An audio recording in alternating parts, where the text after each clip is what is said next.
Ayat murah rizki. Ada ayat dan zikir. Dan ayat itu ada dua-duanya di dalam surat Ali Imran, surah yang ketiga, ayat 26 dan 27, yang saya yakin banyak yang sudah hafal. A'udzu billahi minasyaitonir rajim. Qulillahumma malikal mulki tu'til mulka man tasha' wa tanzi'ul mulka mimman tasha' wa tu'izzu man tasha' wa tudhillu man tasha' بيدك الخير إنك على كل شيء قدير تولج الليل في النهار وتولج النهار في الليل وتخرج الحي من الميت وتخرج الميت من الحي وترزق من تشاء بغير حساب. Engkau memberikan rezeki tambah hitung-hitungan, artinya tambah batas. Ini boleh juga kita membawa, tidak perlu sekali, boleh berapa kali, tidak menjadi masalah. Berapapun tidak masalah. Di samping dua ayat ini, khususnya yang saya dapatkan ijazah langsung dari guru saya, guru dari gurunya, dan seterusnya, dibacakan antara azan dan ikamat salat subuh, dan lebih baik selepas salat sunnah subuh, selepas salat sunnah subuh.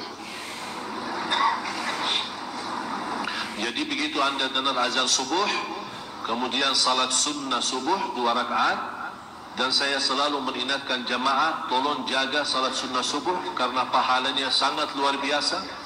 Dan Rasulullah tidak pernah tinggalkan 2 sunnah, walaupun Rasulullah sakit, tidak bisa salat berdiri atau kecapean atau apa saja, tidak pernah dia tinggalkan 2 sunnah. Sunnah witir, yang kedua sunnah subuh. Kalau di Indonesia dinamakan sunnah fajar atau salat fajar, sama aja. Sunnah subuh, salat fajar sama saja. Sesudah azan, sebelum salat subuhnya, salat 2 rakaat. Pahalanya lebih besar dari dunia dan segala isinya. Walaupun anda bangun kesiangan, habis waktu salat subuh, segera, tidak boleh ditunda. Biarpun anda bangun jam 8, karena ketiduran dari waktu salat subuh, bangun jam 8, wajib jam 8 salat subuhnya. Dan sebelum salat subuh, salat sunnahnya itu.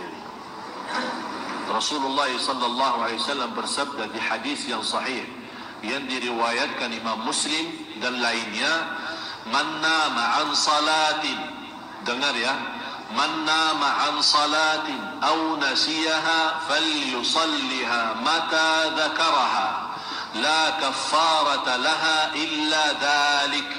Barang siapa yang ketiduran, kata siapa ini? Kata Rasul, barang siapa yang ketiduran dari waktu salat atau lupa laksanakan salat, bisa jadi kalau kita sibuk rapat atau sibuk jemput tamu, ya bisa lupa kan?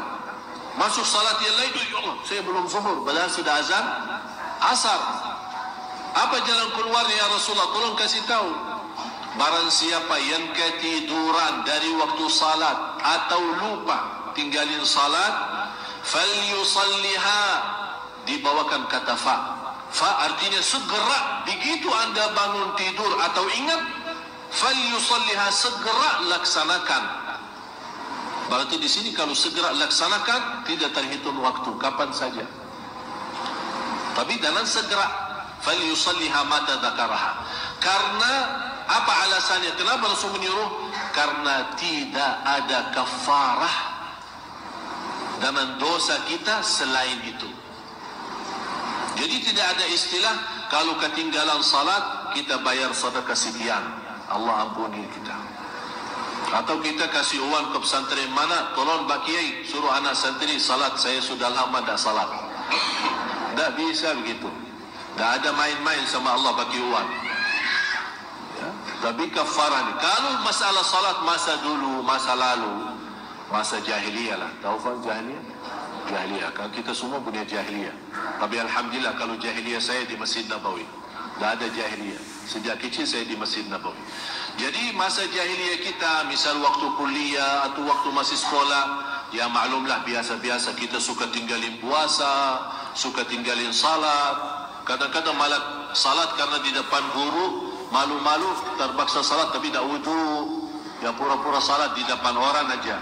Ya kan itu semua beristiwa namanya anak-anak muda ya. Tidak mengerti dan tidak merasa tanggung jawab. Tapi begitu dia belajar agama, dia sadar. Ya Allah, ternyata masa lalu banyak dosa saya. Salat banyak sekali yang saya tinggalin. Apalagi puasa. Pura-pura wudu tapi minum separuhnya. Ha? Itu kan masa-masa dulu kan? Ada orang bertanya, kok Syekh dan bagaimana bisa tahu? Padahal saya alhamdulillah dah pernah seperti itu kan? Ya kan kita lihat ada lingkungan yang seperti itu. Apa jalan keluarnya? Tidak ada dalam Islam namanya ganti salat. Apalagi kalau masa-masa. Kecuali saat hari ini ketinggalan satu atau lupa atau ketiduran, itu sudah ada hadisnya yang sahih. Tapi kalau yang masa lalu yang sudah sekian tahun lalu, pertama kita susah menghitungkan berapa jumlahnya dan berapa kali kita tinggali atau tahun berapa.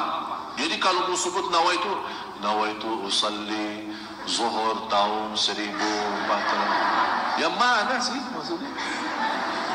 Tapi dengan taubat, Rasulullah bersabda di hadis yang sahih, wat-taubatu tajubbu ma qablaha.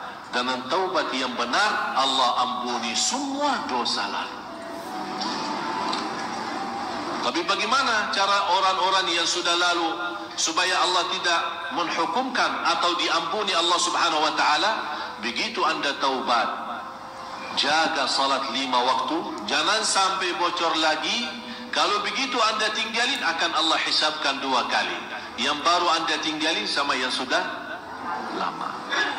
Kemudian yang kedua, berbanyak salat sunnah-sunnah. Karena Rasulullah SAW menjelaskan, awwalu ma yuhasabu bihil abd, pertama yang dihisab oleh Allah nanti di hari kiamat adalah salat. Kalau malaikat periksa salat yang wajib, kata malaikat, ya Allah, ada banyak salat wajib tapi banyak bocor. Ya khusyuknya kurang, ikhlasnya tidak ada, ini macam-macam masalah. Kata Allah, cuba lihat salat sunnah-sunnahnya. Kata malaikat, ya Allah, ada banyak salat sunnah, suka duha, suka qiyamul lail, sunnah qabliyah, ba'diyah, tahiyatul masjid, sunnah wudu, sunnah hajat, salat taubat, banyak sunnah-sunnahnya. Kata Allah, tutupi kekurangan salat wajib dan salat sunnah-sunnah.